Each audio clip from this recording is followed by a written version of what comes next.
ఉండి చూడలేని గుడ్డివారా గౌరవెల్లి ప్రాజెక్టులో దాదాపు టీఎంసీ వరకు నీళ్లు నుండి గోదావరి జలాలతో కలకలలాడుతుందని జిల్లా జెడ్పీ చైర్మన్ మారేపల్లి సుధీర్ కుమార్ అన్నారు. అక్కన్నపేట మండలంలోని గౌరవెల్లి ప్రాజెక్టు కుడికాల్వ తూము వద్ద టీఆర్ఎస్ నాయకులతో కలిసి ఆయన విలేకరుల సమావేశాన్ని నిర్వహించారు. ఆయన మాట్లాడుతూ ప్రాజెక్టు పూర్తి కాలేదంటున్న కాంగ్రెస్ వాళ్లు కట్టపైకి ఎక్కి చూడాలని హితోపించారు. ఈ ప్రాంత మెట్ట రైతులకు సాగునీరు ఇచ్చేందుకే ప్రాజెక్టును ప్రారంభానికి సిద్ధం చేస్తే కుట్రపూరితంగా ఎన్జీటీలో కేసులు వేశారన్నారు. కాంగ్రెస్ ప్రభుత్వం ఈ ప్రాజెక్టును ప్రారంభించాలని డిమాండ్ చేశారు. ఈ కార్యక్రమంలో గూడాటిపల్లి ఎంపీటీసీ సభ్యులు బైరి రవీందర్, బీఆర్ఎస్ మండల అధ్యక్షుడు సాంబరాజు, వ్యవసాయ మాజీ market committee chairman Kasal Ashok Babu తదితరులు పాల్గొన్నారు. వాళ్ళు చేసింది ఏంటంటే ఆనాడు ప్రాజెక్టు ఒక 30 మట్టి కూడా ఈ ప్రాజెక్టుకి తీయలేదు. కానీ మొబిలైజేషన్ నిధులను వాళ్ళు పక్కదో పట్టించుకోవడం ముందుగాల నిధులు కావాలి కాబట్టి కాలువలు కట్టుకున్నాడు. ఎవరైనా ఇల్లు కట్టుకుంటే ముందుగాలు కట్టుకుంటారా, వాష్రూమ్లు ముందుగాలు కట్టుకుంటారా? ఇల్లు కట్టుకున్నాక వాష్రూమ్లు కట్టుకుంటారు. కానీ వాళ్ళు వాష్రూమ్లే ముందుగాలు కట్టినా ఇల్లు కట్టలే.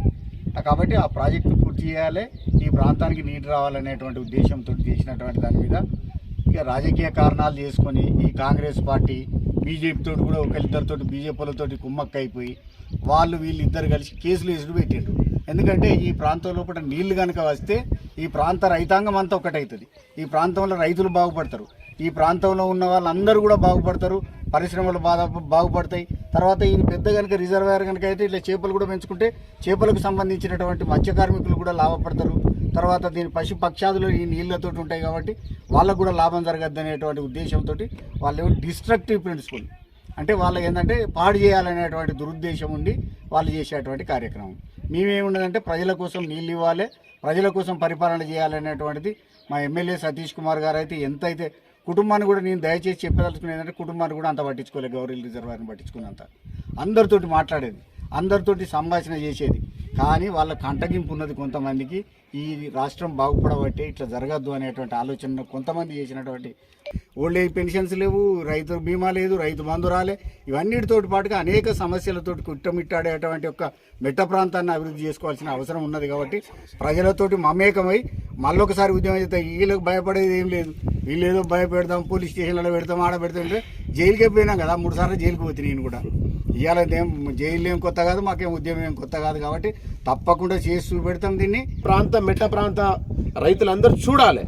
ఎందుకు చూడాలి, ఎందుకు తెలుసుకోవాలంటే అప్పుడు ప్రతిపక్షంలో ఉన్నటువంటి కాంగ్రెస్ పార్టీ నాయకులు ప్రాజెక్టు పూర్తయితే ఇక్కడ ఉన్న శాసనసభ్యులు, స్థానిక శాసనసభ్యులు సతీష్ కుమార్ గారికి పేరు వస్తుంది, రైతులు బాగుపడతాడు, మమ్మల్ని ఎవరు పట్టించుకోరని చెప్పి దుర్బుద్ధితోటి ఈ కాంగ్రెస్ పార్టీకి సంబంధించిన నాయకులతోటి నేషనల్ గ్రీన్ ట్రిబ్యునల్ ఎన్జిటి పేరు మీద చెన్నైలో కేసులు వేసి ఆపిచ్చిన తర్వాత మరి ఏం జరుగుతుంది ఏందని చెప్పి నిర్వాసితులకు పూర్తి స్థాయిలో కూడా నష్టపరిహారాలు అప్పుడున్నటువంటి సతీష్ కుమార్ ఎమ్మెల్యే గారు చెల్లింపులు జరిపి వారిని ఒకతాటి మీదకి తీసుకొచ్చి పునరావాసానికి సంబంధించిన ఏర్పాట్లను కూడా దగ్గరుండి చూసుకొని అన్ని రకాలుగా వాళ్ళకి సౌకర్యాలు పెట్టించి మరి చివరి దశకు తీసుకొచ్చి గోదావరి తల్లిని కూడా ఈ ప్రాంతాన్ని ముద్దాడే రకంగా చేసిన ఘనత ఎమ్మెల్యే సతీష్ కుమార్ గారిది.